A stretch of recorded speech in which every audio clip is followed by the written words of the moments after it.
So we're in Western Sydney, just near Penrith. We're a school of 609 students, ranging from preschool through to year 6. 60% of our community is deemed to be in the bottom quartile of the low socioeconomic status. We do a lot of work at the school about how we can engage our parents. So we currently have a project that began as our environmental education teacher putting together a plan for a garden. The students designed, the local TAFE has since come in and then engaged us in a program called the Community Partnerships and Work Skills program. It's a garden for the preschool. I think it's been a really valuable task in community building, the friendships that have been developed here, not just between the parents themselves, but between the parents and the staff. And TAFE, for that matter, has been valuable. I was quite excited to do something new in my life, meeting new people, learned lots of Danny, our teacher. We're all here for one thing, and to make our kids happy.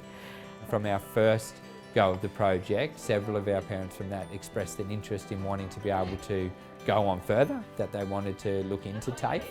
It took away some of that fear factor around learning. We also engage a community partnerships officer at the school who's now coming into her 5th year working with us at the school.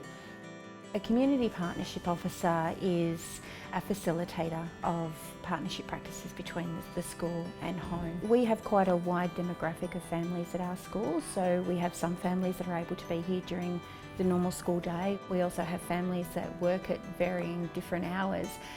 So we decided to start looking at live streaming and trying to capture some of those people that weren't able to be here all the time. So we live stream consultative group meetings, all of our workshops, information sessions. We've had some on NAPLAN information, how to understand the reports. We've had maths workshops. Thank you for coming today. I actually sit there just with my phone and we video it, and it goes directly up onto our Facebook page, and our community have input into that. So we've got parents asking questions while the live stream's happening. The additional benefit of that as well is that if they can't be watching it at that time, they can still post questions that still pop up on our Facebook page, and we can then go back and answer those.